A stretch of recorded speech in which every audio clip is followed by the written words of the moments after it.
Pemirsa, pernyataan Sandiaga Uno terkait kesiapannya maju sebagai calon presiden menimbulkan dinamika. Sosok wakil ketua Dewan Pembina Partai Gerindra itu kini dikaitkan akan segera bergabung dengan Partai Persatuan Pembangunan atau P3.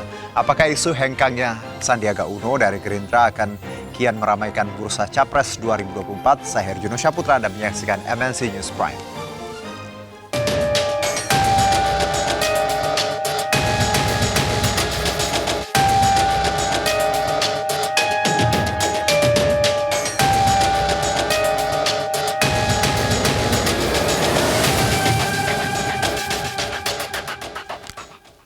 Ya, jelang tahun politik, sejumlah manuver mulai digencarkan. Yang teranyar adalah kabar bergabungnya Menteri Pariwisata dan Ekonomi Kreatif Sandiaga Salahuddin Uno menjadi kader Partai Persatuan Pembangunan atau P3.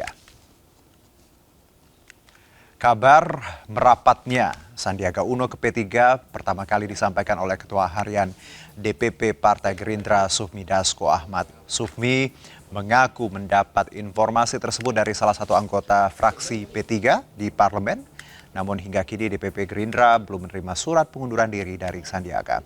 Kepindahan Sandiaga ke partai berlambang Ka'bah tersebut diyakini Dasko lantaran Sandi ingin maju sebagai capres di Pilpres 2024 mendatang.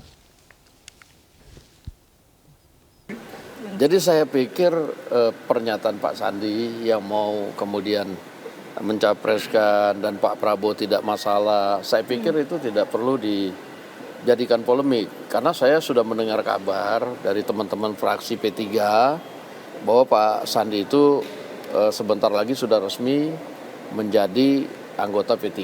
Nah, sehingga kalau sudah jadi anggota P3, ya tentunya kan itu kewenangan dari partai P3 untuk mencalonkan atau tidak mencalonkan. Kan sudah kalau memang sudah resmi di P3 kan nggak ada, jangan ditanya ke Gerindra kan begitu.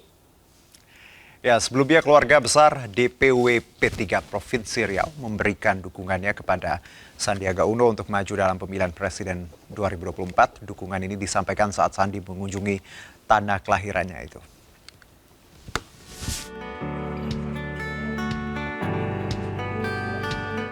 Jelang pemilihan umum 2024, Sandiaga Uno kembali mendapat dukungan untuk maju dalam kontestasi pemilihan presiden. Kali ini dukungan diberikan oleh keluarga besar DPW Partai Persatuan Pembangunan Provinsi Riau. Sandi dianggap sebagai tokoh yang bisa memulihkan stabilitas ekonomi.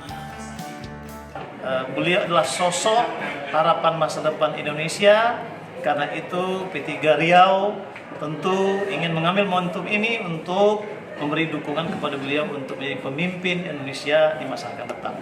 Visi ekonomi beliau dengan jadi Menteri Pariwisata Ekonomi Kreatif, banyak perkembangan yang dahsyat yang kita saksikan di tengah bangsa ini. Provinsi Riau sebagai produsen energi yang terbesar, salah satunya di Indonesia, punya peran yang sangat strategis, di mana kita bisa justru mengatasi dan mengambil peluang ini, karena di balik setiap krisis ada opportunity, ada peluang bagus untuk kita mengambil satu gebrakan melalui inovasi dan kebersamaan. Di tengah dukungan untuk maju dalam pemilihan presiden, Sandiaga Uno mengaku masih akan fokus melaksanakan tugasnya sebagai Menparekraf. Kemenparekraf terus berupaya memulihkan sektor pariwisata dan ekonomi kreatif serta membuka lapangan kerja seluas-luasnya. Dari Pekanbaru Riau, Yusuf Marpaung, iNews melaporkan. Ya, manuver politik semakin gencar dilakukan oleh parpol hingga tokoh-tokoh politik. Yang terbaru adalah kabar menyeberangnya Menteri Parekraf Sandiaga Uno ke P3, dan hal ini tentunya jadi kabar yang cukup mengejutkan mengingat sosoknya yang sudah melekat dengan image Partai Gerindra. Dan bagaimana tanggapan kedua parpol, lalu bagaimana peta politik selanjutnya jika benar Sandiaga Uno merapat ke Partai Ka'bah? Kita akan membahasnya lebih dalam bersama Adi Praitno, Direktur Eksekutif Parameter Politik Indonesia, Ahmad Baidowi, politisi Partai P3, dan Andi Erwijaya, Wasekjen Partai Perindah. Assalamualaikum, selamat malam Bang Adi, Bang Ahmad, Bang Andi. Selamat malam, Mas Juno. Bang Awi. Baik, ya dengan Herjuno di MNC News Prime. Saya mungkin langsung ke P3 dulu. Saya ke Bang Ahmad, langsung saya tembak nih. Apakah betul Sandiaga merapat ke P3? Ya, kalau merapat dalam konteks beliau diundang oleh kader P3 ya sering gitu. Oke. Tetapi kalau konteksnya merapat untuk bergabung ke P3, sampai saat ini beliau belum tercatat sebagai pengurus P3, termasuk pengumuman hasil revitalisasi pengurus DPP yang baru tidak ada nama beliau. Tapi kalau kita lihat bagaimana Bang Sufmi Dasko menyebutkan bahwa beliau mendengar info dari teman P3 di Senayan bahwa Sandi akan segera ke Partai Ka'bah, tanggapannya Bang? Ya Bang Dasko sebagai Wakil Ketua DPR dan Ketua Harian Gerindra tentunya tidak sembarangan berbicara. Betul. Itu beliau dengan bahasa yang terukur. Nah, kalaupun itu benar informasi itu ya kami menyampaikan alhamdulillah karena P3 ini partai terbuka.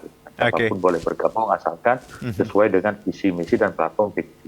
Tetapi kabar itu kan disampaikan oleh Pak Dasko, bukan oleh Pak Sandi. Alhamdulillah, berarti dengan kata lain menyambut dengan tangan terbuka untuk Sandi bergabung, misalnya seperti itu. Oh ya pasti, siapapun tidak hanya Bang Sandi, siapapun yang mau bergabung ke P3 tentu kita terima dengan tangan terbuka, sepanjang sesuai dengan visi misi dan platformnya P3. Saya harusnya langsung ke Bang Andi, tapi Bang Andi lagi kita hubungi kembali karena audionya masih sedikit bermasalah. Saya masih ke Bang Ahmad. Sejauh ini, Bang Ahmad, bagaimana komunikasi Anda, teman-teman P3 dengan Sandiaga? Seperti apa? Kalau saya tahu sering diundang, kemarin ke Jawa Tengah juga ada salah satu acara di Ponpes. Komunikasi seperti apa? Ya, terakhir beliau hadir di salah satu pondok pesantren di Madura. Di Pondok Pesantren Darul Ulum Banyuanyar, Madura, bukan Jawa Tengah ya, di Jawa Timur. Kebetulan saya menjadi panitia di situ, panitia wisuda.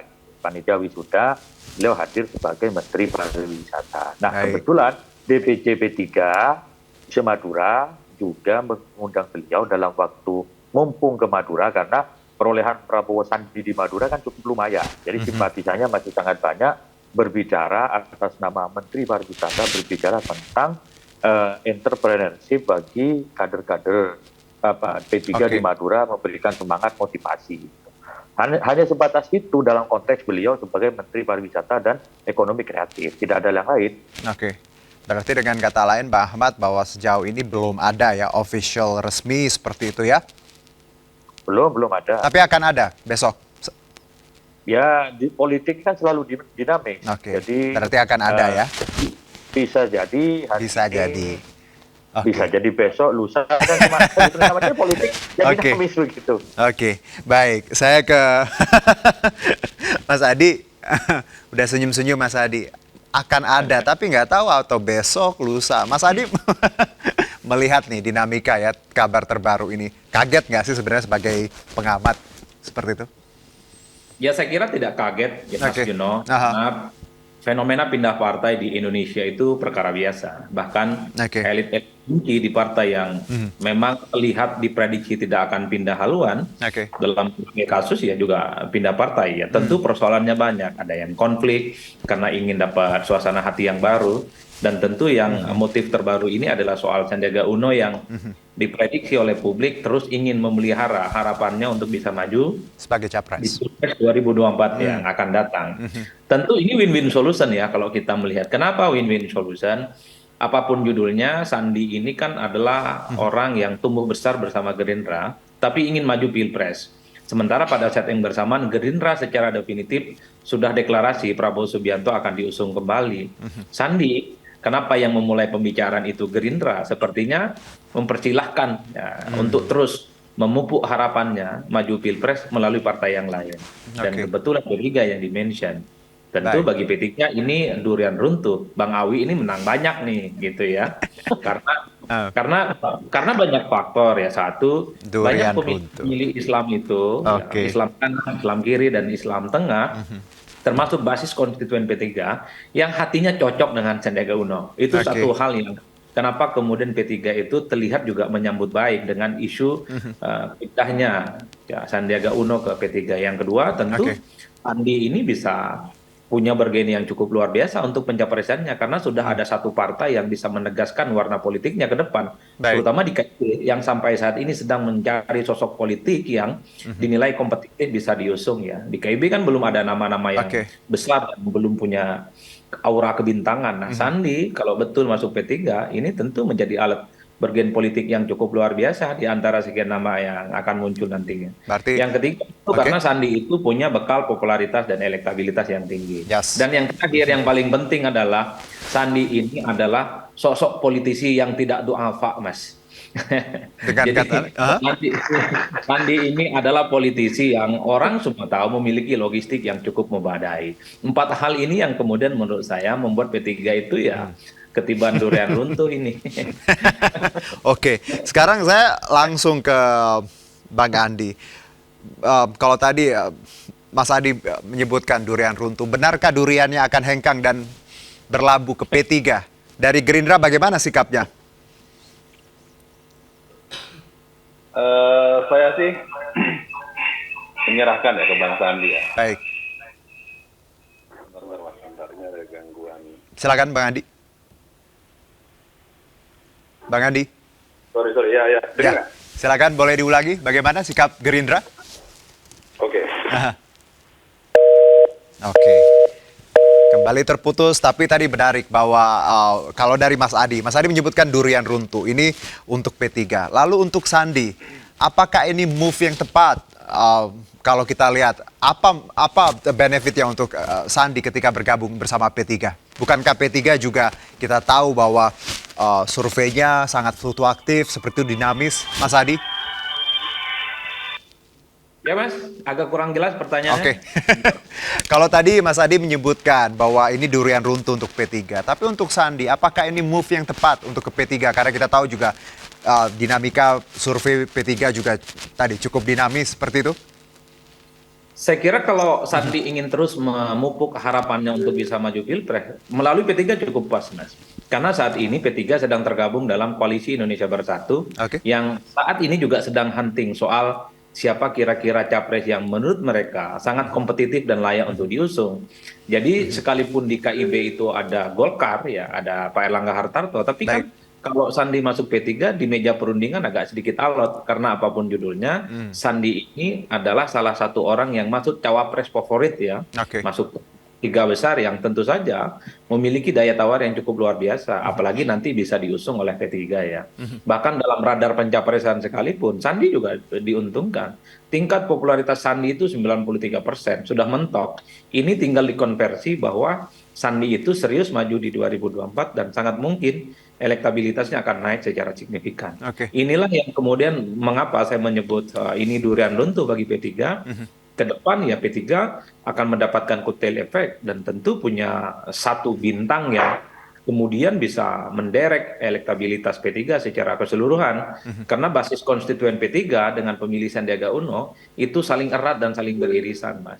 Ini semacam mutual understanding sebenarnya. Maka bisa dipahami dari data-data survei yang kita miliki, basis konstituen P3 itu banyak sekali yang memilih Sandiaga Uno sebagai orang yang dinilai pantas untuk bisa maju di 2024. Oke, baik. Kembali saya ke Gerindra. Bang Andi, audionya sudah cukup jelas? Ya. Iya, kurang lengkap. Cukup. Kalau dari tadi kita belum dengar sikap dari Gerindra sendiri. Bagaimana dari Bang Andi dan juga teman-teman di Gerindra terkait isu katanya ya. Ini Bang Sandi akan berlabuh ke P3. Kalau kami dari Gerindra sih menyerahkan ya hak politik ke masing-masing kader. Bagaimanapun juga hak politik itu dijamin oleh konstitusi. Termasuk Bang Sandi jika misalnya mau nyapres ya itu hak beliau. Gitu. Namun kami yang menaungi secara politik tentunya Bang Sandi juga memiliki ilmu etika yang sangat tinggi ya. Gitu Bang Sandi misalkan mau nyapres melalui partai lain ya tentunya di luar Gerindra ya harusnya Bang Sandi menggunakan etikanya yang adiluhung yang bagus, mungkin bisa komunikasi dengan Pak Prabowo karena sudah kita ketahui bersama bahwa Gerindra sudah pasti akan mendorong Pak Prabowo dan nggak ada kader lain ya, termasuk Bang Sandi yang didorong gitu.